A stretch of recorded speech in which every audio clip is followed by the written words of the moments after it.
నమస్కారము. ఈరోజు మనం తెలుగు వ్యాకరణంలో కొన్ని పదములకు విగ్రహవాక్యము సమాసము పేరు తెలుసుకుందాము. వెలగ పండ్లు, ఇది పదము.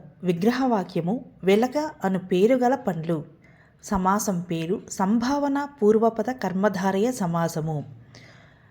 అస్థిరం, విగ్రహవాక్యము స్థిరము లేనిది. నన్ తత్పురుష సమాసము.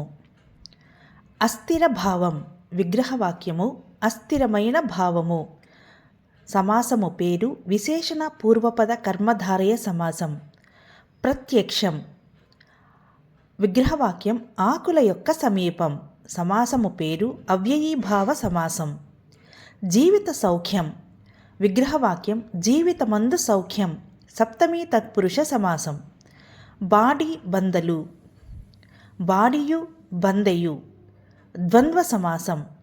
వేద శాఖలు, విగ్రహవాక్యం వేదముల యొక్క శాఖలు. షష్ఠీ తత్పురుష సమాసము. వృక్షవాటిక, విగ్రహవాక్యం వృక్షముల యొక్క వాటిక.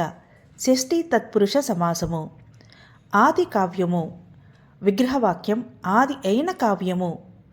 విశేషణ పూర్వపద కర్మధారయ సమాసము. నవరసములు, విగ్రహవాక్యం 9 సంఖ్య గల రసములు. ద్విగు సమాసం. ధీర పురుషులు, విగ్రహవాక్యం ధీరులైన పురుషులు. విశేషణ పూర్వపద కర్మధారయ సమాసము. ఎండ వానలు, విగ్రహవాక్యం ఎండ మరియు వానలు. ద్వంద్వ సమాసము. తల్లిదండ్రులు, విగ్రహవాక్యం తల్లి మరియు తండ్రి. ద్వంద్వ సమాసము. దశావతారాలు, విగ్రహవాక్యం 10 సంఖ్య గల అవతారాలు. ద్విగు సమాసం. జీవిత గమనం, విగ్రహవాక్యం జీవితం యొక్క గమనం. షష్ఠీ తత్పురుష సమాసము. 1000 రూపాయలు, విగ్రహవాక్యం 1000 సంఖ్య గల రూపాయలు.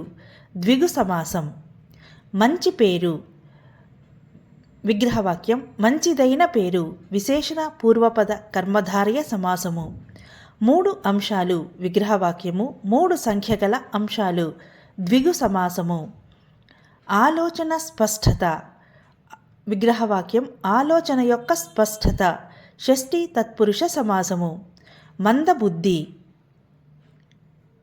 విగ్రహవాక్యము మందమైన బుద్ధి. విశేషణ పూర్వపద కర్మధారయ సమాసము. జీవధనములు, విగ్రహవాక్యము జీవమును ధనమును. ద్వంద్వ సమాసము. యువతి యువకులు, విగ్రహవాక్యం యువతియు యువకుడును. ద్వంద్వ సమాసము. దశ దిక్కులు, విగ్రహవాక్యం 10 సంఖ్య గల దిక్కులు. ద్విగు సమాసం. భూత ప్రేతములు, భూతమును ప్రేతమును. ద్వంద్వ సమాసం.